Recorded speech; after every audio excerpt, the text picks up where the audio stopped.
За өнөөдөр засаг газрын хуралдаанд бол одоо 1072 хувьцаатай өнгөрсөн одоо 15 жилийн хугацаанд нас барсан одоо 132 мянга орчим иргэн байдаг. За энэ иргэдийн хувьцааг одоо үр хойчт нь өвлүүлэх асуудал засаг газрын хуралдаанд орж одоо засаг газрын тогтоол батлагдлаа. За энэ хүрээндээ бол одоо ингээд одоо нас барсан иргэдийн үр хойч нь бол холбогдох хэрэгний хуулийнхаа дагуу одоо тэр аав ээжийнхаа энэ одоо хувьцааг үүлгэх хэрэг нэгж байна гэсэн. За энэ одоо тогтоол гараад холбогдох бэлтгэл ажлууд нь 6 сарын 1-ээс хэрэгжихээр орсон байгаа. Тэгээд 6 сарын 1 хүртэл бас холбогдох бэлтгэл ажлууд ингээд өвнөж ажиллагаа асуудлууд нь чиглэлтэй байгаа гэж бодож байна. Иргэдийн зүгээс ямар материал бүрдүүлэх нь яаж одоо хугацаа үргэлжлэх байх вэ?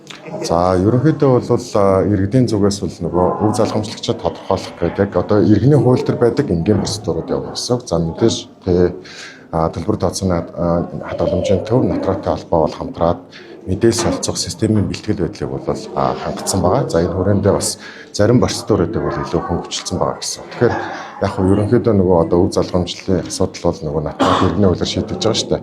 Магадгүй нөгөө натуралын танхим дээр бол бас нэлээд юм ачаал бол ирнэ. Гэхдээ энэ одоо 2011 оноос эхлээд олгогдсон байгаа хувьцаа гэдэг маань иргэний өмч тийм ээ. Энэ өмчийг одоо нээлттэй болох хүртэл одоо захиран зарцуулах энэ бүх харилцаануудыг зогсоодсон байсан. За тэгэхээр одоо Эрдэс давталгын компани 2026 онд одоо багтаагаад нээлттэй хувьцаат компани болох иргэдийн 1072 хувьцааг 2 дахь зах зээл дээр одоо гаргах одоо боломжийг одоо бүрдүүлэхээр холбогдох ажлуудыг бол эхлүүлээд ажиллаж байгаа. За энэ хүрээндээ бид одоо сүүлийн 3 жилийн санхүүгийн тайлан дээр олон улсын хараад төсвөлгийн аудит хийлгүүлэх ажлыг бол эхлүүлээд ажлын явц маань 40% явж байна. За нөгөө талаас Эрдэс давталгын компани одоо ордын нэгдсэн техник эдийн засгийн үндэслэлийг батлуулах ажил одоо техник эдийн засгийн үндэслэл дуусаад эрс байдлын мэргэжлийн зөвлөлт мэргэжлийн шинжээчнээр ажиллаж байна. За ингээд одоо энэ одоо Эрдэс давталгын компани одоо иргэн болгоны эзэмшиж байгаа 1072 хувьчааны нэрлсэн үнэлгээ одоо 933 гэж анхнаасаа байсан шүү дээ. Тэгэхээр энэ 933 гэдэг маань өнөөдөр балансын үнэлгээгээр нэг дүнтэй хөрөнгөний болон бизнесийн үнэлгээ хийхээр яг бодиттой одоо үнэлгээ маань тогтно гэсэн. Ингээд энэ бодиттой үнэлгээ гаргасны дараа бид нар одоо холбогдох хуулийн шаардлагыг хангуулад одоо 2 дахь зах зээл дээр нээх энэ одоо боломжийг бүрдүүлэхээр ажиллаж байгаа гэж ойлгож байна. Өвлүүлэн гэхээр одоо нэг гэр бүл одоо хэсгийн төгрөгийг одоо өвлж хувьцаа авах гэсэн. Яг хоо одоо ер нь бол одоо 1072 хувьцаа гэдэг маань нэрлсэн үнээрээ 933 юуныг сая орчим төгрөг байгаа шүү дээ тэгэхээр энэ одоо орчим төгрөгийн одоо хөрөнгийг одоо хувьцааг одоо үр хойч нь өгүүлж авна гэсэн. За мөн энэтэй холбоотойгоор өнгөрсөн одоо 4 удаагийн ногдол ашиг тараалтаар тухайн тэр одоо нас барсан иргэний одоо ногдол ашиг бол одоо төлбөр тооцооны хадгаламжийн төв дээр төрийн сангийн хаарсаас барьж байгаа шүү дээ. Энэ мөнгөө бас өвлөгчнөр авах боломж нь бол бүрднэ гэж ойлгож байна. Тэр өнгөрсөн олгосон энэ ашигыг яг тэр дүнгээр нь тэгнэ гэсэн үг тийм. Одоо ингээд 1072 хувьцааг цоос сүлжээр нийцэн хэмжээнд 25 саяар авч гэдэг юм тийм мэдээлэлд явж байгаа шүү дээ. Тэгэхэд нэгдсэн тийм дүр байд юм уу? Шилжүүлэхээр бол яаж шилжүүлдэг?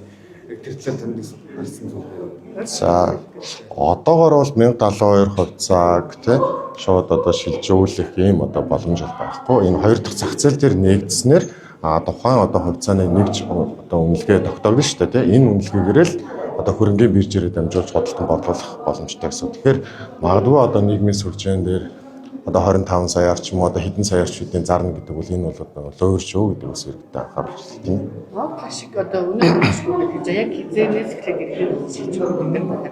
За ногдол ашигын хувьд бол компани тухай хуультай. За альва одоо хувьцаат компани одоо тодорхой хэмжээнд ашигтай ажилласан болвол одоо өөрсдийнхөө мөнгө санхүүгийн нөхцөл байдалтай уялдуулаад ногдол ашиг тараадаг энэ өөр компани хууль.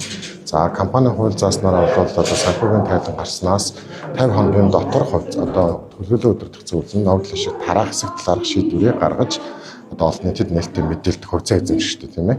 За энэ хүрээнд Эрдэс давталгын компани төлөвлөлөө өдөртөх зөвлөл төрийн төлөөлөл хэрэгжүүлж байгаа Эрдэс Монгол нэгдлийн зүгээс бол холбогдох удирдам чиглэлээ өгөөд одоо хуулийн хугацаанд багтаагаад ногдол ашиг тараах шийдвэр явуулалт гаргасан. Энэ өөрөө компани тухай хуулиар явж байгаа харилцаа. За төлөөлөл өдөртөх зөвлөлийн баталсан тогтоол дээр бол 4 сарын 30-ны өдөр багтаан энэ одоо холбогдох ногдол ашигуудыг одоо тараах шийдвэр гаргасан. За энэ хүрээндээ Эрдэс давталгын компани бол бэлтгэлээ хангаад одоо маргааш тарахаар явж байна. Энэ бол нөгөө засгийн газрын зүгээс хийх ажил биш. Энэ өөрөө компани тухай хуулиараа компани засаглалынхаа хүрээнд л хийгдэж байгаа ажил гэж ойлгож байна. 700 гаруй